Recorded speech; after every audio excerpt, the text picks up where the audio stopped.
देखिए अब हम चलते हैं प्रिज्म के पदार्थ के लिए अपवर्तन का सूत्र। ये जो प्रिज्म के पदार्थ के लिए अपवर्तन का सूत्र है, इसे हम ये भी कह सकते हैं अपवर्तनांक n कामा प्रिज्म कोण a तथा अल्पतम विचलन कोण डेल m में संबंध। ये जो संबंध होता है वो होता है n equal to sine a plus del m by 2 upon sine a by 2। ये सब लोग जानते हैं, बस इसे हमें प्रूफ करना है। प्रूफ कैसे होगा, बहुत इजी है।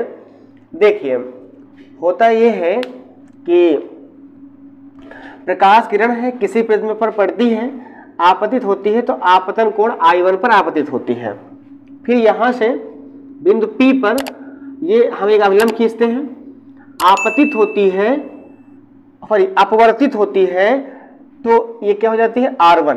क्या होती है, देखिए ऐसे फिसा गई, लेकिन क्या हुआ कि ये विरल से सघन माध्यम, क्योंकि प्रिज्म कांच है, जब कांच में जाएगी तो क्या होगी, अपने मार्ग से क्या होगी, थोड़ी सी दूर हटेगी। देखिए मतलब अभिलंब की ओर झुक जाएगी। अभिलंब है ना, ये ऐसे देखिए ऐसे गई थी लेकिन झुक गई, इतनी झुक गई है और यहां चली गई।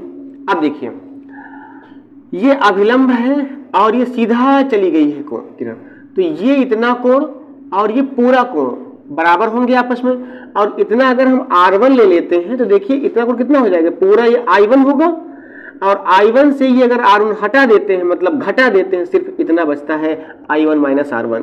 देखिए यहाँ वही होगा। ये भी किरण यहाँ से चलने के बाद बाहर जाती है तो देखिए हवा में जाती है तो कांच से हवा में जाएगी तो क्या होगी, अभिलंब से दूर हटेगी। देखिए अभिलंब ये था, इससे दूर हट गई, देखो इसका रास्ता ये था लेकिन दूर हट गई, ऐसे चली गई। ठीक है, अब देखिए इसे हम सीधा पीछे को बढ़ाते हैं और ये अभिलंब है तो देखिए इनकी जो कोण बनता है ये है, तो ये क्या है, अपवर्तन कोण I2 है और इसका जो पीछे पूरा कोण बना है कितना, ये भी I2 हो जाएगा। यदि हम इतना कोण देखिए वो हम R2 मान ले रहे हैं, देखिए इतना कोण कितना हो जाएगा, पूरा I2 से R2 घट गया, सिर्फ क्या बचा, I2 माइनस R2 हो गया। तो हम लोग ये कोण निकाल लिए हैं। अब देखिए यदि हम निर्गत, इसे बोलते हैं निर्गत किरण, यदि हम निर्गत किरण को पीछे बढ़ाएंगे तो देखिए, और ये जो आपतित किरण थी, आपतित किरण को आगे बढ़ाने तथा निर्गत किरण को पीछे बढ़ाने पर उनके बीच जो कोण बनता है उसे बोलते हैं हम विचलन कोण। क्या बोलते हैं, विचलन कोण। तो विचलन कोण कितना है, डेल है। अब अगर हम बात करें तो जरा ध्यान दीजिए, ये फिगर थोड़ा हम बाहर ड्रा कर रहे हैं, ये वाला फिगर ऐसे और ये फिगर देखिए, तो ये रहा। अब O है, ये देखिए अब क्या बना है, डेल बना हुआ है, ये डेल है। ओके, तो अब जरा ध्यान दीजिए कि ये आपको जो कोण रहा है वो क्या रहा, I1 माइनस R1 रहा, ये क्या रहा, I2 माइनस R2 रहा। ठीक है, ये I1 माइनस R1, ये I2 माइनस R2 रहा। तो देखिए किसी त्रिभुज का जो बहिष्कोण है, जो बाहर कोण बनता है, वो अपने दो सुदूर अंतः कोणों के योग के बराबर होता है। बहिष्कोण अपने दो सुदूर अंतः कोणों के योग के बराबर होगा, तो जो डेल होगा वो इनके प्लस इनके योग के बराबर होगा। हम लोग कह सकते हैं कि चूंकि डेल त्रिभुज OPR का बहिष्कोण है, इसलिए देखिए क्या होगा, जो ये डेल होगा वो इस और इस कोण के योग के बराबर होगा। देखिए क्या हुआ, I1 माइनस R1 और plus I2 minus R2 equal to क्या हो जाएगा, ये डेल के बराबर हो जाएगा। किसके बराबर होगा, डेल के। जो डेल है वो इस कोण के और इस कोण के योग के बराबर। देखिए हमने ये कोण और ये जो कोण है, ये मतलब जो ये कोण है, दोनों के हमने योग के बराबर कर लिया। जरा ध्यान दीजिए, I1 और I2 हमने साथ में लिख लिया, इसके I1 प्लस I2। देखिए माइनस R1 माइनस R2 हमने माइनस कॉमन ले लिया, क्या बचा, R1 और प्लस R2।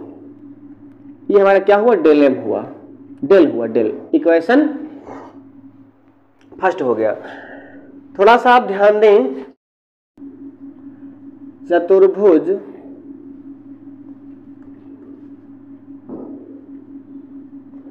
देखिए चतुर्भुज क्या, चतुर्भुज ए पी क्यू आर में,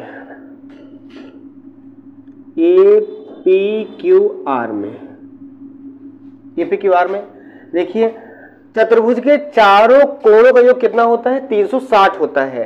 तो देखिए 360 होगा तो ये कोण प्लस ये कोण प्लस ये कोण प्लस ये कोण कितना हो जाएगा 360, मतलब कोण ए प्लस कोण पी प्लस कोण क्यू प्लस कोण आर इक्वल टू कितना होगा 360। जरा ध्यान दो आप अगर, तो देखिए अगर कोई पृष्ठ है, जैसे ये पृष्ठ है, इस पर हमने ये अभिलंब खींचा है, बताइए कोण कितने अंश होगा, 90 अंश होगा। और यदि ये कोई पृष्ठ है, हमने इस पर खींचा है ये अभिलंब, ये भी क्या होगा 90 अंश। देखिए जो ये वाले जो कोण है, देखिए ये जो कोण है, ये जो कोण है, ये वाले ये क्या 90 अंश के होंगे, ये भी 90, ये भी 90। तो हम यहाँ जो ये P है और जो Q है वो क्या होगा 90-90 होगा। तो यहाँ हम P और Q 90-90 रख दे रहे हैं। और देखिए कोण A बचा और प्लस कोण R बचा है, वो क्या हो गया 360 अंश हो गया। कितना हो गया 360 अंश। अब देखिए कोण A प्लस कोण R इक्वल टू बताइए कितना हो जाएगा 360, 90-90 180 उधर ले जाओ, काहे में हो जाएगा माइनस में, 180 माइनस में हो गया, घटाइए कितना बचेगा 180। कोण A प्लस कोण R इक्वल टू कितना हुआ 180। इक्वेशन इसे सेकंड मान लीजिए। अब देखिए त्रिभुज PQR में थोड़ा ध्यान दीजिए, तो क्या होगा कि कोण, देखिए इसमें त्रिभुज के तीनों कोणों का योग कितना होगा 180 अंशों के कोई त्रिभुज है ये।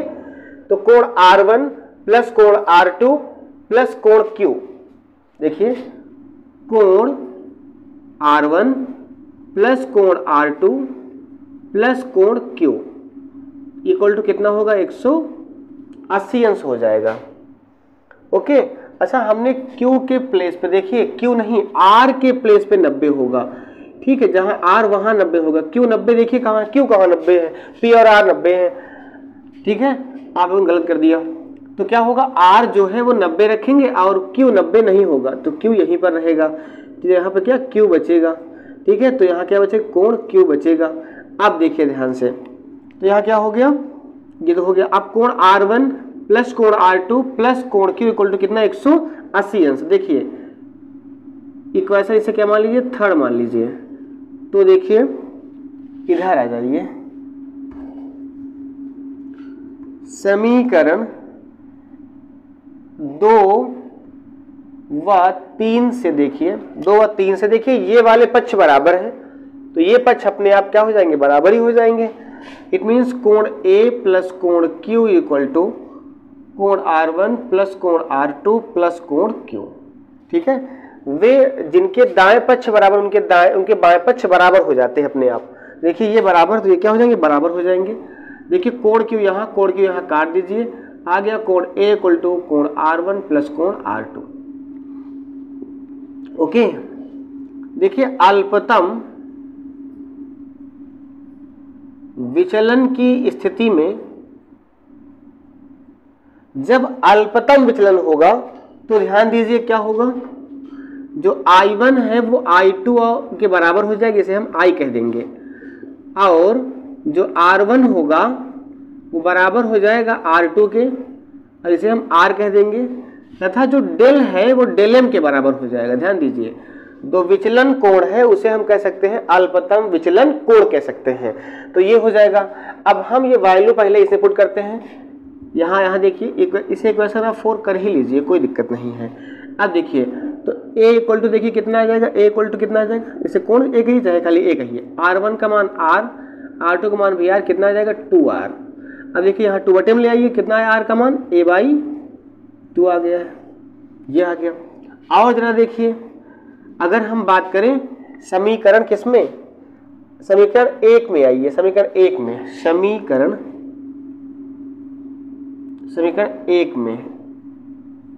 1 से अगर हम समीकरण 1 से बात करें, थोड़ा सा हमें यहाँ पे कुछ मिटाना पड़ेगा, ठीक, जगह कुछ कम है तो मिटाना पड़ेगा, यहाँ हम इसको मिटा दे रहे हैं। ओके, तो देखिए हम बात करते हैं, देखिए समीकरण 1 से। 1 में हम अगर रखें तो क्या del M, del equal to क्या है, डेल एम है। तो यहाँ क्या करते हैं, डेल एम I1 का मान I प्लस I2 का मान I माइनस R1 का मान R, R2 का मान R। देखिए del M is equal to कितना हुआ, 2I माइनस 2R हो गया, नहीं हो गया 2I माइनस 2R। देखिए यहाँ 2R का मान कितना है, A है। देखेंगे चूंकि 2R इक्वल टू कितना है, A है, तो यहाँ पर A पुट करेंगे, कितना आएगा, del M is equal to 2I minus A। इधर आ जाएगा, A इधर ले आएंगे तो डेल एम और यहाँ क्या हो जाएगा प्लस A और इक्वल टू 2I। देखिए यहाँ 2 गुणे में, यहाँ 2 बटे में आएगा, कितना हो जाएगा A plus del M by 2 equal to I हो गया। तो ये हमारा हो गया इसका I का मान, ये हो गया R का मान। अब हम बात करते हैं स्नेल के नियम से। ध्यान दीजिए स्नेल के नियम से, तो आप लोग पढ़े थे अपवर्तन का नियम, उसी का द्वितीय नियम है स्नेल का नियम। वो क्या होता है, sine I upon sine R किसके इक्वल टू होता है, n के इक्वल होता है। n इक्वल टू क्या, sine I upon sine R। तो n इक्वल टू साइन, देखिए I की वैल्यू यहां से रख दीजिए, a plus del M by 2 upon sine. ध्यान दीजिए R का, देखिए अपान साइन R है, R का मान कितना है, a बाई 2 है, तो यहाँ a बाई हम पुट कर देंगे। और देखिए यही तो हमारा अपवर्तन का सूत्र हो जाता है, यही हमारा ये हमारा जो है क्या प्रिज्म का सूत्र है। मतलब अपवर्तनांक प्रिज्म कोण A तथा अल्पतम विचलन कोण डेल एम में क्या है, रिलेशन है, संबंध है। ये इंपॉर्टेंट प्रूफ है।